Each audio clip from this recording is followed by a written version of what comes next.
Hello student, बेटा आज हम विज्ञान कक्षा 10 जैव प्रक्रम पार्ट 4 के अंतर्गत प्रकाश संश्लेषण की क्रियाओं हेतु प्रयोगों का अध्ययन करेंगे। प्रयोग इसमें क्या है कि प्रयोग में जैसे पिछले चैप्टर में हमने पढ़ाया था कि सिद्ध करना है कि प्रकाश संश्लेषण क्रिया के लिए कार्बन डाइऑक्साइड आवश्यक है। आज हम पार्ट 4 में अध्ययन करेंगे सिद्ध करना है कि प्रकाश संश्लेषण हेतु प्रकाश आवश्यक है। तो इसके लिए क्या करेंगे कि एक गमले से लगा पौधा ले लेंगे। इस गमले से लगे पौधे को 72 घंटे के लिए किसी अंधेरे स्थान पर रख देंगे, जहाँ प्रकाश न पहुँचता हो, अंधकार युक्त स्थान हो, वहाँ 72 घंटे के लिए रख देंगे। 72 घंटे इसलिए रखते हैं, टाइमिंग ज़्यादा इसलिए रखते हैं ताकि इसमें कुछ भी भोज्य पदार्थ शेष न रहे। ऐसे में 72 घंटे जब अंधेरे में रख देंगे तो इसमें पत्तियों में जो मंड है, स्टार्च है, ये मंड या स्टार्च ये समाप्त हो जाएगा और पत्ती मंड रहित हो जाएगी या स्टार्च रहित हो जाएगी।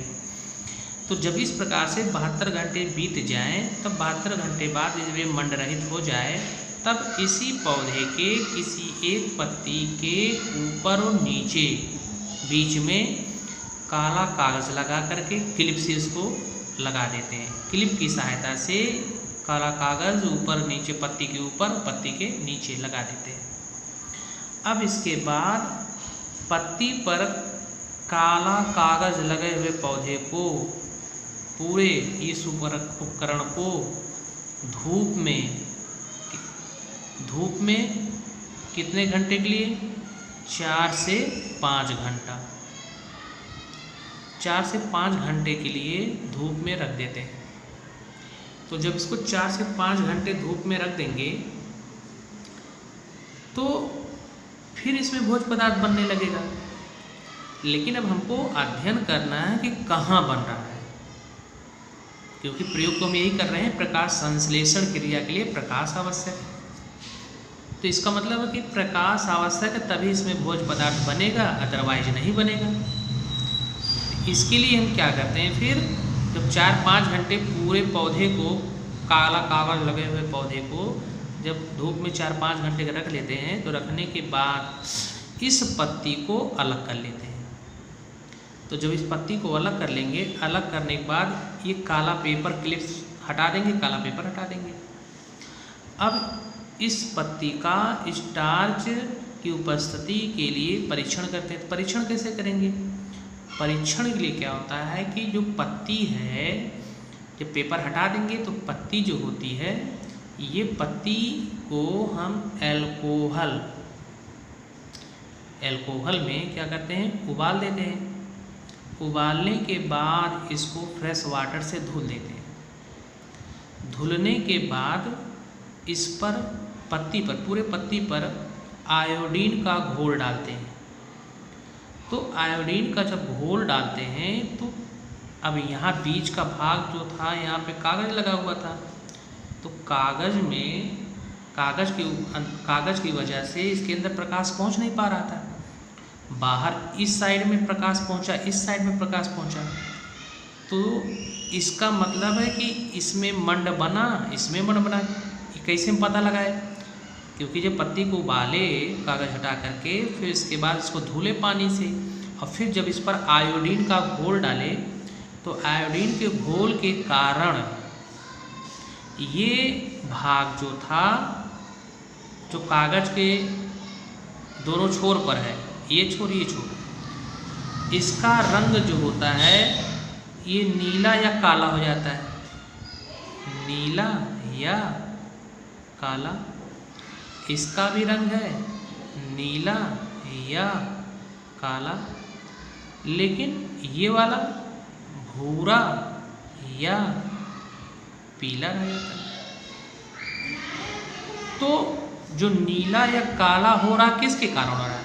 क्योंकि आयोडीन मंड पर ही क्रिया करता है।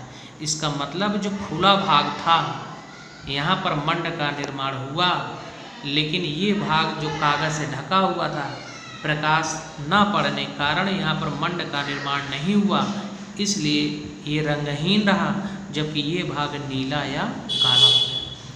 इससे निष्कर्ष निकलता है कि प्रकाश संश्लेषण हेतु प्रकाश आवश्यक है। प्रकाश संश्लेषण हेतु प्रकाश आवश्यक है। इसी तरीके से दूसरा प्रयोग है,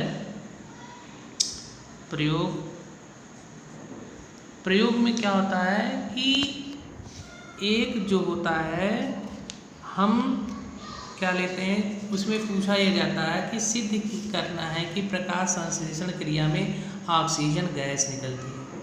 सिद्ध करना है कि प्रकाश संश्लेषण क्रिया में ऑक्सीजन गैस निकलती है। तो ऑक्सीजन गैस निकलती है तो उसका प्रयोग में क्या होगा, हम लिख देते हैं उद्देश्य सिद्ध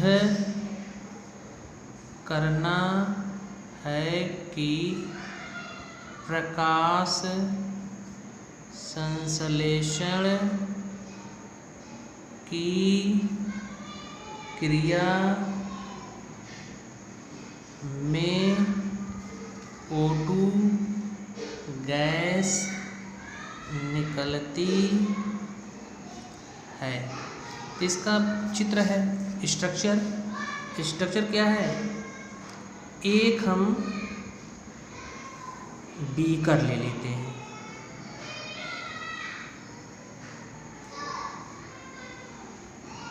एक बीकर ले लिया। इस बीकर में हम जलीय हाइड्रा के पौधे को,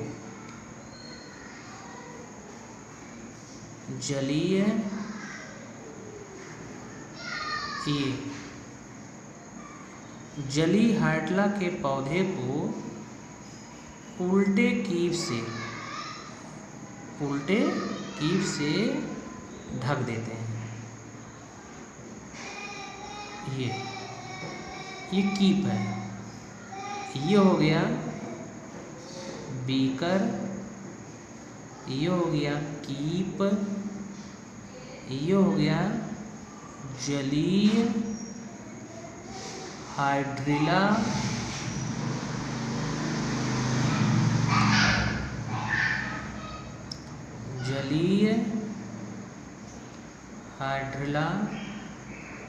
का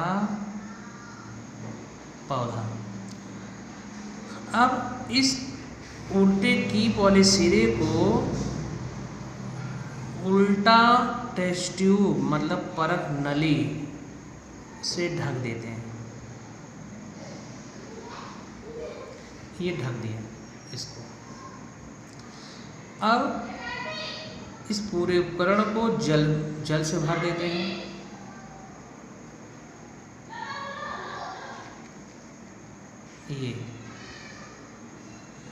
ये है परख नली,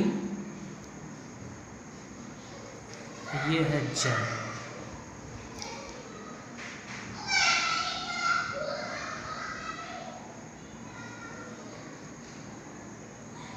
गैस के बुलबुले,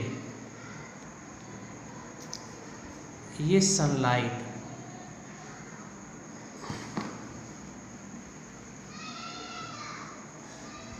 सूर्य का प्रकाश। तो हम क्या करते हैं, पहले एक लेते हैं, बीकर लेते हैं शीशे का, उसमें एक जलीय हाइड्रा का पौधा रख कर उल्टे कीप से ढक देते हैं। ये उल्टा कीप है। फिर उल्टे कीप वाले सिरे को उल्टा परख नली से ढक देते हैं और फिर उसके बाद इसमें जल भर देते हैं। पूरे बीकर को जल से भर देते हैं। फिर पूरे उपकरण को सनलाइट सूर्य के प्रकाश में रख देते हैं। 2-3 घंटे रखने के पश्चात हम देखते हैं कि परखनली क्या कहते हैं, कीप से परखनली की ओर कुछ गैस के बुलबुले हुए जल में उड़ते हुए दिखाई देते हैं। कीप से परखनली की ओर जल में से बुलबुले उड़ते हुए दिखाई देते हैं। अब ये गैस के बुलबुले किसके हैं, कौन सी गैस है, इसको पता तो है नहीं। तब इसके लिए हम इसका परीक्षण करेंगे। परीक्षण कैसे करेंगे कि सावधानी पूर्वक हम 3-4 घंटे बाद इस परखनली को निकालेंगे। तो जब परखनली को सावधानी पूर्वक ऐसे बाहर निकालेंगे तो जैसे परखनली आएगी तो इस पर जो होते हैं हम अंगूठे का डाट लगा देंगे।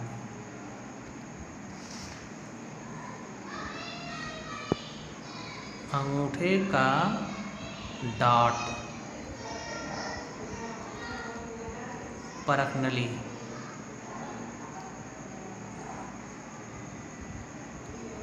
ये अंगूठे का डाट लगा देंगे। जैसे निकाले ऐसे निकाले बस तुरंत ऐसे अंगूठे का इस तरीके से इसे डाट लगा देंगे, इस तरीके से अंगूठे का डाट। तो जब डाट लगा देंगे तब तो गैस तो अब निकल पाएगी नहीं। फिर इसके बाद क्या करेंगे, एक जलती हुई माचिस की तीली उस अंगूठे के पास ले जाएंगे और जैसे ही अंगूठे को हटाएंगे तो माचिस की तीली और तेजी से नीली लौ के साथ जलने लगती है। भाई परखनली ऐसे लिया है, अब माचिस तीली यहीं पे ले गए, तो माचिस की तीली जब ले जाएंगे ऐसे और हटाएंगे तो हटाने पे क्या होगा, हटाने पे ये होगा कि माचिस की तीली और तेजी से नीली लौ के साथ क्या होती है, जलने लगती है। तो माचिस की तीली जब और तेजी से नीली लौ के साथ जलने लगेगी तो इसका मतलब है कि दहन किसकी उपस्थिति में संभव है, ऑक्सीजन की। दहन जो होता है ऑक्सीजन की उपस्थिति में संभव है। ऑक्सीजन की उपस्थिति के कारण जो होता है माचिस की तीली और तेजी से नीली लौ के साथ क्या होती है, जलने लगती है। इससे निष्कर्ष निकलता है कि प्रकाश संश्लेषण क्रिया में O2 गैस निकलती है। ठीक, धन्यवाद।